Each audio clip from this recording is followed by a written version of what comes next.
ibinoto lamang ng ilang libong Pilipino. Ngunit ang kasama natin ngayon ang Pangulong Duterte, ang most voted Philippine leader ng 2016.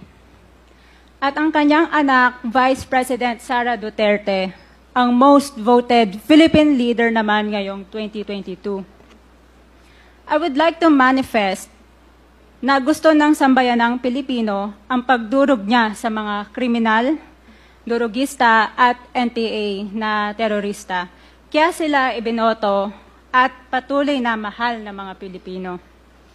Kaya gusto natin ng patas na hearing. Sana sinama natin dito ang libong-libong mga magulang na ang mga anak ay biniktima ng mga durugista. Ang mga ordinaryong Pilipino na naglalakad galing trabaho, tapos sinaksak o pinatay ng adik, lahat ng mga kababaihan, na kahit pati infant na babae ay ginahasa na ng adik.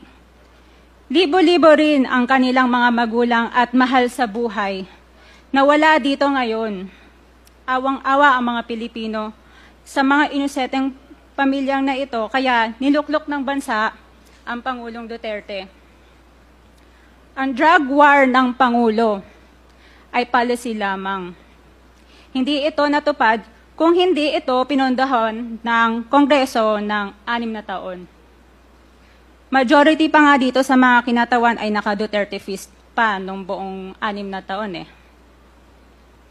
Ang Duterte Youth Party List po ay patuloy na naninindigan sa Pangulong Rodrigo Duterte at pangalawang Pangulo, Sara Duterte, na naglingkod ng maayos, dumurog sa mga durugista, kriminal at NPA na terorista para proteksyonan ang milyon-milyong Pilipino. Bakit wala nag-iimbestiga dito o nag-iimbita sa atin sa sobrang raming Pilipino na biniktima ng mga durugista? And lastly, sa mga kongresista na kaalyado ng mga NPA, mahaya naman tayo sa topic ng pagpatay dahil kayo mismo, hindi kayo nagsasalita sa pagpatay ng NPA sa mga pulis, sundalo at mamayang Pilipino. Pati rin po sa mga natitirang resource persons na gusto mag-abogada papuntang ICC, si Attorney Maria Cristina Conti, na kandidato ngayon ng Bayan Muna Party List. Kasama po ang inyong katabi na si Nery Colmenares ng Bayan Muna.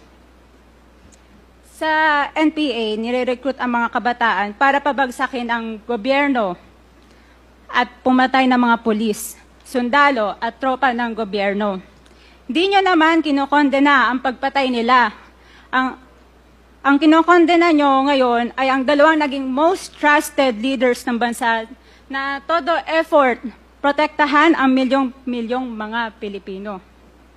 In support sa advocacy sa Pangulong Duterte, ang Duterte Youth Party List ngayon, Kongreso ito, ang kaisa-isang nagpapanukala na pagbalik ng death penalty para sa mga rapist, kidnappers, durugista at terorista.